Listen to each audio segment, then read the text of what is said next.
Okay, Spartans, it is near the end. It is near the end. This is the last Friday.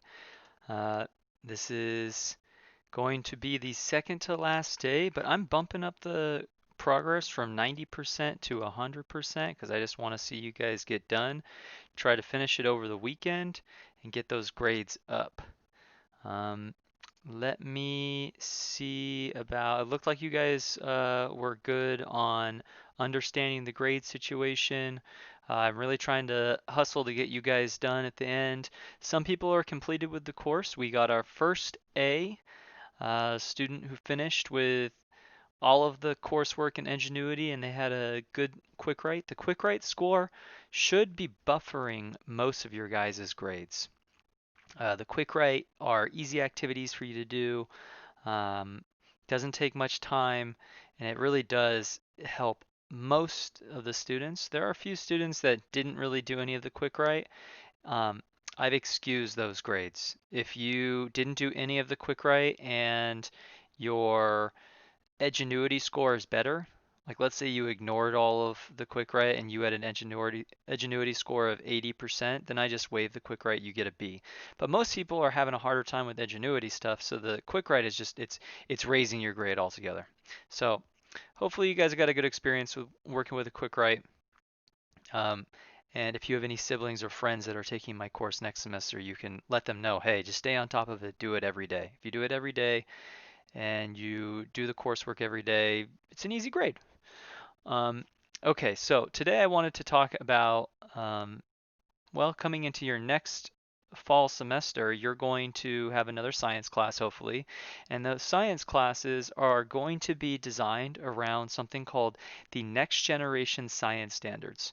Now, the Next Generation Science Standards, uh, they're they're basically the government coming to educators and saying, hey, how do we make sure that all educators are following the same practices? That's sort of the idea behind standards, so that all students are coming out with at least a similar capability set.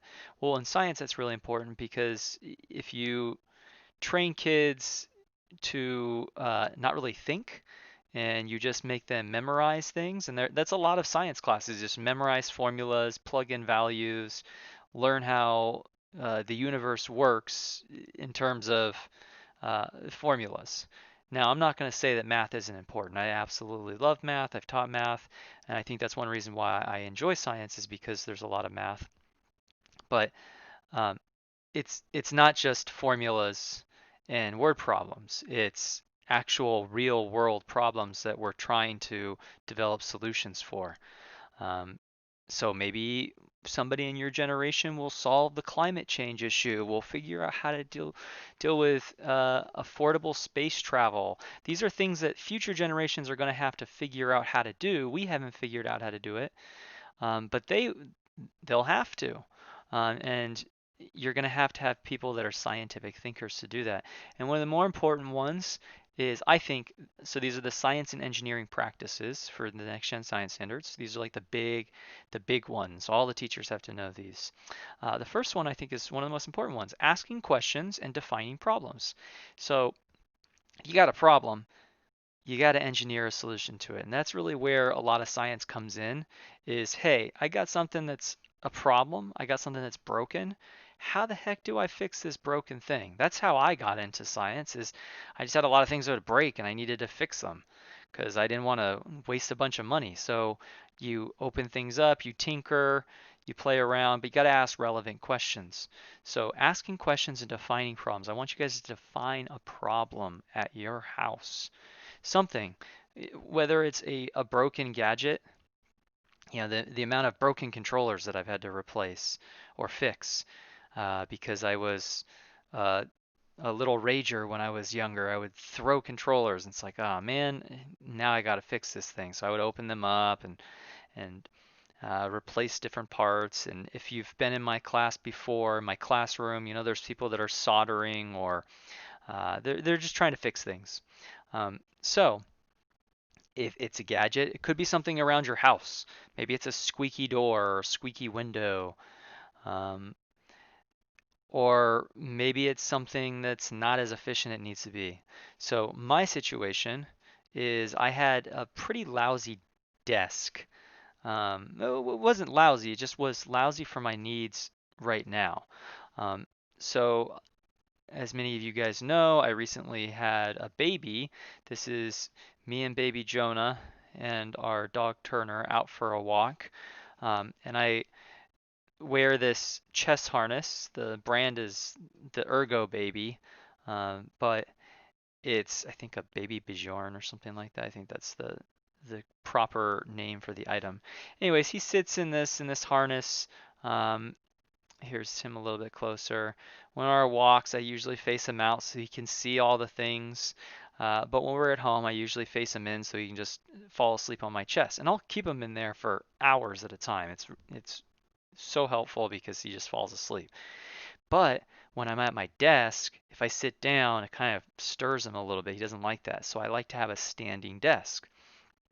Well, before, everything was too low and it was kind of hurting my hands.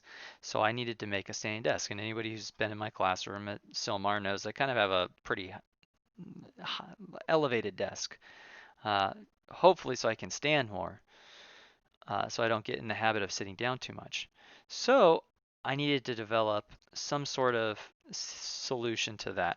So I said my office was inefficient when I had the baby strapped to me. I needed a standing desk. I tried to use an upside down trash bin and a tray for a mouse slash keyboard stand. So I just took a trash bin, flipped it upside down. Obviously, it was empty. Put a food tray on top of it, and for a while, that was like my beta test. I was putting the keyboard and mouse there to kind of test out different elevations, get a feel for exactly what kind of measure I wanted. So that's my dry fit, I guess you could say. The standing desk products on Amazon were expensive and not really what I was looking for, kind of ugly. So I needed to design something. That was my issue.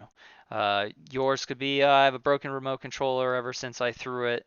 It doesn't work. Or um, there's some piece of software on my phone that keeps breaking. This app never loads. Well, then figure out why it's not working. Google the diagnostic problems associated with it. It's a lot of searching and investigating. In fact, that's the next one. Do an analysis of the problem. What appears to be broken or needs fixing? How do you know it's broken? What tools would you need to fix this from? Well, for me, I knew this was broken because it was hurting my hands a little bit. So I had a few constraints. I needed some sort of material for a desk. My desk unit, I think I got at Home Depot. I think I ended up getting this. I bought some 12-inch by 48-inch. I didn't get lumber because I couldn't get that to look as nice as the laminate shelf, and that was 10 bucks. So it was just a laminate shelf. I believe that, yeah, it was this guy. It was just the white laminate shelf for 10 bucks. So that would fit. That would be my desk area, my stand. But I needed somehow to elevate that. And I figured, okay, well, how do I do this temporarily? Couldn't I do a swinging situation? So I need some sort of latch or hinge. So I look up on Home Depot different hinges. Like maybe I could attach something, and but are these going to keep it up? I might have to have a latch situation above to keep it hinged. So instead, I looked for some um, hinge springs.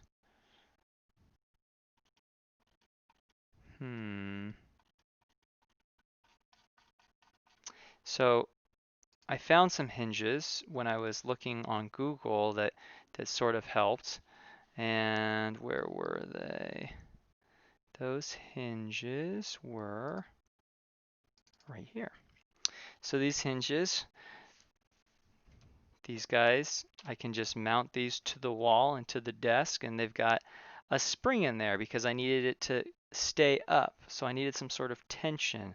and tension is caused by springs. That's a scientific concept. You guys are going to go over springs and spring force in physics. So that's some science that you should know. If you were trying to design a solution from the ground up, you probably could design this whole thing. Instead, I kind of I jumped a few steps. I just found something on Amazon that was already consumer available, which is probably the super efficient way to do it. But if you were trying to design something like this, you'd have to be very aware of scientific principles like spring forces and mechanics, um, pulleys, things of that nature.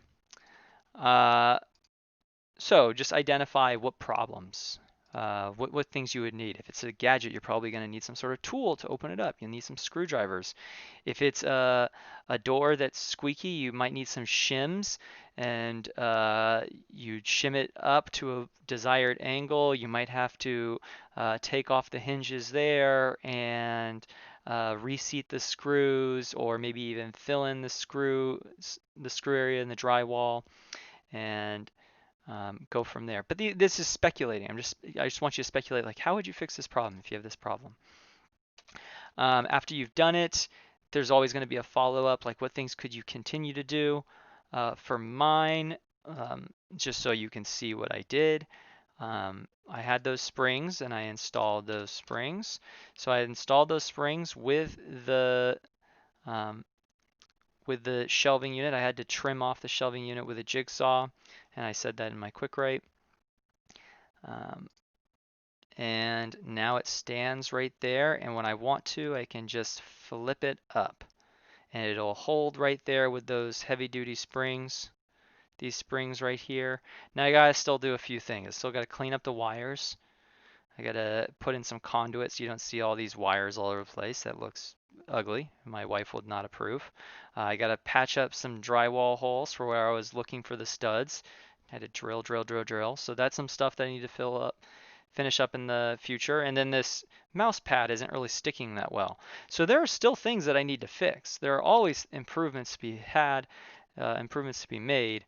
So also evaluate onto what are your next steps for this problem.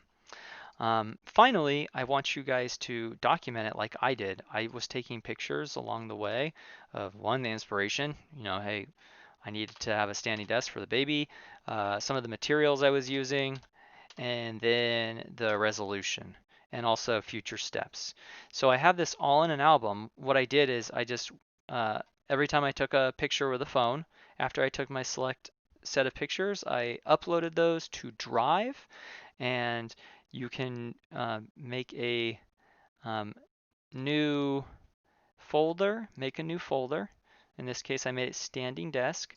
Add all your pictures to that folder, and then you can right-click the folder, get shareable link, make sure that anybody with a link can view, copy the link, and upload the link there. And every picture that's in that folder, because that folder is shared, we can see all those pictures. So feel free to add anything to the project folder that you want. But that's mine. Anyways, guys, keep going with Edgenuity. Finish up this weekend. That way I can submit grades on Monday night. They're being submitted Monday night. So Monday is basically your last day. That's why I turbocharged the progress up to the end. Ooh, Andrew's at 97%. Nice.